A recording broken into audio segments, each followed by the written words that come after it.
ஓம் சாந்தி.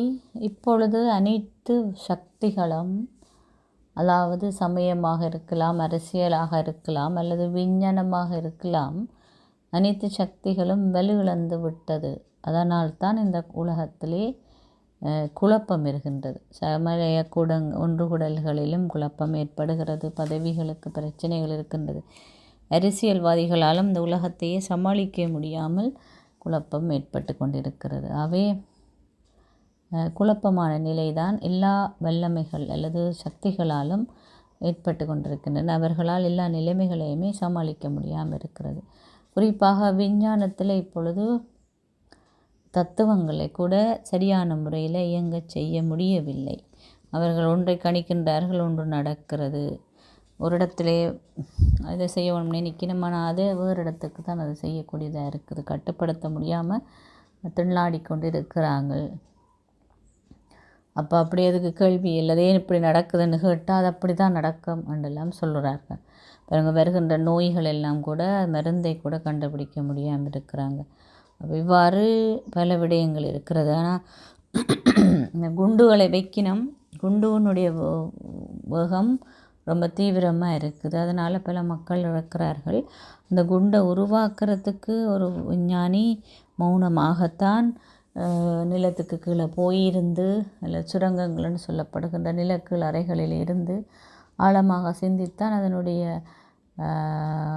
செய்கின்ற தன்மை, அதனுடைய நுட்பத்தை கண்டுபிடிச்சு அதனை விழிக்கிற மௌன சக்தி மூலம்தான் அதனுடைய விவேகம் வேலை செய்து அதை வேகமாக செய்யக்கூடிய ஒரு தன்மையை விருத்தி செய்திருக்கிறோம். அதற்கும் கூட அவர்கள் விஞ்ஞானத்தை தான் பயன்படுத்துகிறார்கள். ஆனால் அவை செய்த அந்த பொருள் அவை நினைத்த மாதிரி நினைத்த சந்தர்ப்பத்தில் சரியான இடத்துல பணி செய்தா என்றது அல்லது வேலை செய்தா அல்லது சந்தேகமாக தான் இருக்கிறது. அவை அவ்வாறு பொருள் இயற்கை அல்லது தத்துவங்களால் இயக்கப்படுகின்ற எதுவுமே சரியான பொழுதிலே சரியான விடையிலே நடக்க முடியாமல் சரியாக இயங்க செய்ய முடியாமல் இருக்குது. அதால் அவங்க கேட்டால் அது அப்படித்தான் இருக்கும்னு சொல்கிறாங்க. ஏனெண்டா அவையில் அந்த மாதிரி தத்துவங்கள் எல்லாம் இயற்கையில் தான் தங்கி இருக்கிறாங்க.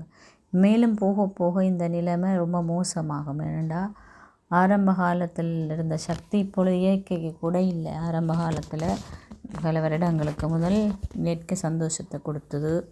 இயற்கையால் நிறைய நன்மைகளை மக்கள் பெற்றுக்கொண்டாங்க. இப்பொழுது ஒரு சிஸ்டம் வந்தாலே உலகத்தை அழிக்கிற அளவுக்கு இயற்கையினுடைய நிலைமை இருக்கின்றது.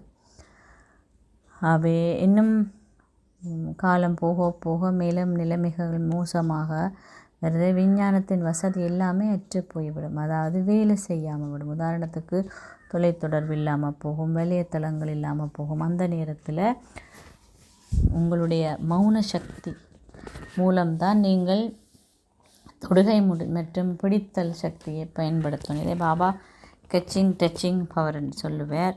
அதாவது என்ன நடக்குது, என்ன செய்ய வேணும், இந்த மாதிரியான விடயங்களை நாங்கள் இந்த சக்தி மூலம்தான் பிடிச்சு கொள்ளணும். அந்த உதாரணத்துக்கு இந்த பூஜ் என்ற இடத்துல ஒரு நச்சு புகை வந்த நேரத்தில் எல்லா தொலைத்தொடர்புகளும் துண்டிக்கப்பட்டு விட்டது. இந்த பாபாவுடைய பிள்ளைகளுக்கு என்ன செய்யணும்னு தெரியலை. ஆனால் அவங்களுக்கு பாபா அறையிலே போயிருக்கும் பொழுது அங்கே அவர் பாபா காப்பற்றாலே அது போட்டு படுக்கும்படி சமிச்சை கொடுத்தார். அவர்கள் அந்த காப்பற்றாலே போட்டு படுத்ததால் மற்ற இடம் எல்லாமே அந்த நச்சு புகையால் வாயுவால் ரொம்பவும் பாதிப்பு ஏற்பட்டது. ஆனால் அவர்கள் ரொம்ப பாதுகாப்பாக காப்பாற்றப்பட்டார்கள்.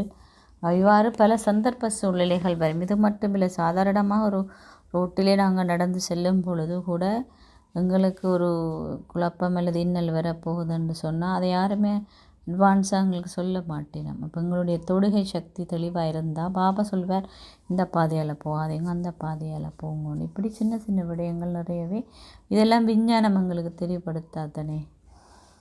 அப்போ அதால் தான் பாபா சொல்கிறாருன்னா இந்த மௌன சக்தியில் ரொம்ப கவனம் நீங்கள் செலுத்தோடும்.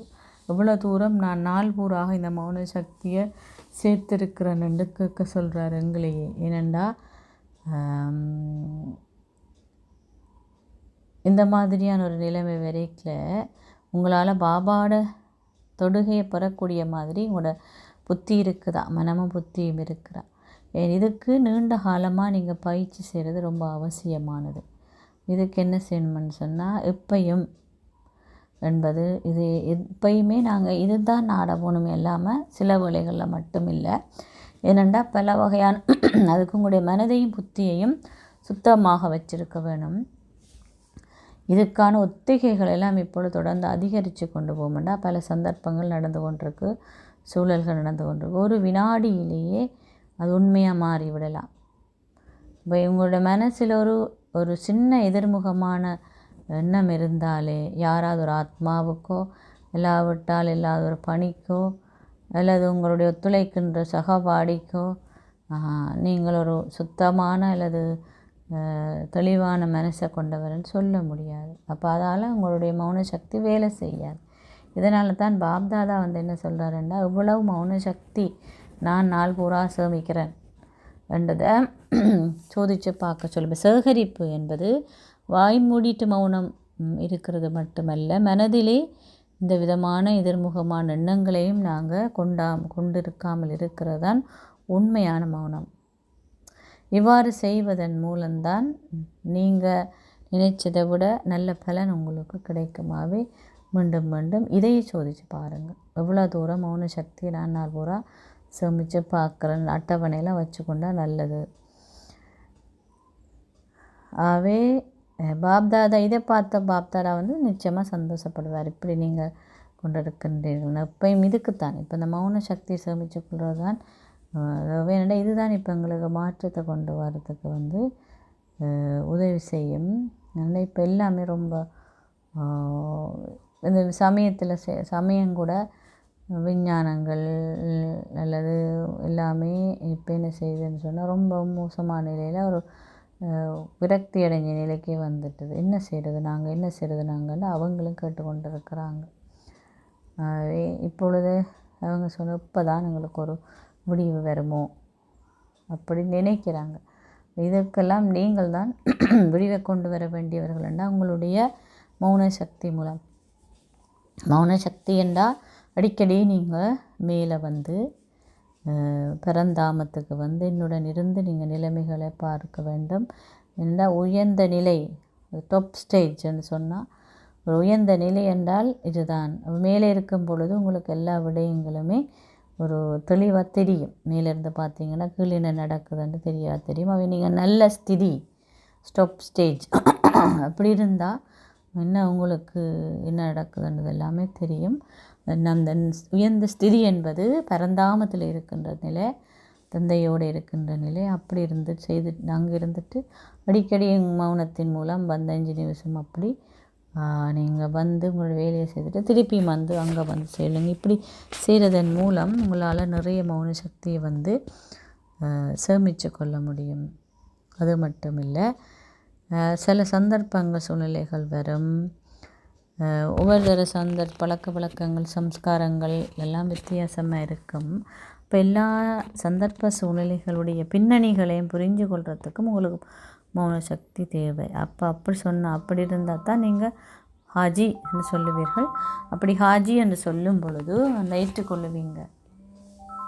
அதாவது இப்போ இவர் ஒரு விடயத்தை சொல்கிறார், இன்னொரு சகபாடியாகவோ சேவைக்காகவோ அல்லது கட்டளையோ வழிகாட்டலை கொடுக்கப்படும் பொழுது என்னத்துக்காக இது சொல்லப்படுகின்றது என்று சொல்லி நான் விளங்கி கொள்கிறேன். அப்படி விளங்கி கொள்கிற பட்சத்தில் இயல்பாகவே எனக்கு அதை ஏற்றுக்கொண்டு செய்யக்கூடிய லேசாக இருக்கும். இல்லாட்டிக்கு எனக்கு ஒரு குழப்பம் வருது. அப்போ சூழலில் அல்லது ஒன்று கூடலில் இருக்க இந்த மாதிரி மௌன சக்தி இருந்தால் எது இந்த ஒரு சூழலிலும் ஏன் இந்த மாதிரி சந்தர்ப்பம் இருக்குது, ஏன் இப்படியெல்லாம் நடந்து கொள்ளி நம்மளோட மனோநிலை எனக்கு புரிஞ்சு கொள்ளக்கூடியதாக இருக்கும். அப்போ நான் ஒத்திசைஞ்சு போவேன். அப்போ ஒத்திசைஞ்சு போகிறதன் மூலம் குழப்பங்கள் இருந்தும் நேரத்தை விரியப்படுத்துறதுலேருந்தும் சக்தி விரியத்திலிருந்தும் இன்னும் தடுத்து கொள்ளலாம். அந்த சூழலை சக்தி வாய்ந்ததாக ஆக்க முடியும். அது மட்டும் இல்லை, அது மூலமும் என்னால் நிறைய வேஸ்ட் ஆக்காமல் இருந்தாலும் மௌன சக்தி அதிகரிக்கும். அது மட்டும் இல்லாமல் நீங்கள் எல்லோரும் ஒன்று சேர்ந்து ஒன்று கூடலிலே ஒன்றாக இருந்து இந்த மாதிரியான ஆக்கப்பூர்வமான ஒன்றுகூடல் எண்ணங்களை உருவாக்கும் பொழுது இதைத்தான் நாங்கள் தியானம் என்று சொல்கிறோம், யோகா பக்தி என்று சொல்கிறோம். இப்படி செய்யும் பொழுதும் அது நிச்சயமாக, அதாவது எப்படியெல்லாம் ஒரு தீவிரமான வோல்கனோ மாதிரி உங்களால் இந்த சக்தியை சேகரிக்க முடியும். வேணும்னு எல்லோரும் சேரைக்க தான் அது ஒரு வோல்கனோ மாதிரி வரும்னா ரொம்ப ரொம்ப அப்போ இப்படி ஒரு எரிமலையால் இவ்வளோ ஒரு கல்லை கூட தண்ணியாக குழம்பாக மாற்றக்கூடிய அளவுக்கு சக்தி இருக்குண்டா ஒன்று சேர்ந்து ஒன்று செய்யும் பொழுது ஒன்றாக மௌனத்தினுடைய ஆக்கப்பூர்வமான எண்ணங்களை நாங்கள் உருவாக்கும் பொழுது நிச்சயமாக அதுக்கு ஒரு சக்தி இருக்கத்தானே செய்யும். அது மாதிரி தனிப்பட்ட முறையிலும் நாங்கள் எங்களுக்காக சில உள்ளுக்குள் இருக்கிற எதிர்முகமான வீணான விடயங்களிலிருந்து விடுபடுவதற்கான முயற்சிக்குத்தான் அந்த தனியாக யோகா பட்டி இருந்து நாங்கள் செய்யும் பொழுது என்ன நடக்கும், எங்களுக்குள்ளே இருக்கிற இந்த பதிவுகள் வீணானதுகள் எல்லாம் எங்களை விட்டு விலகி போயிடும். அப்படி விலகி போகும் பொழுது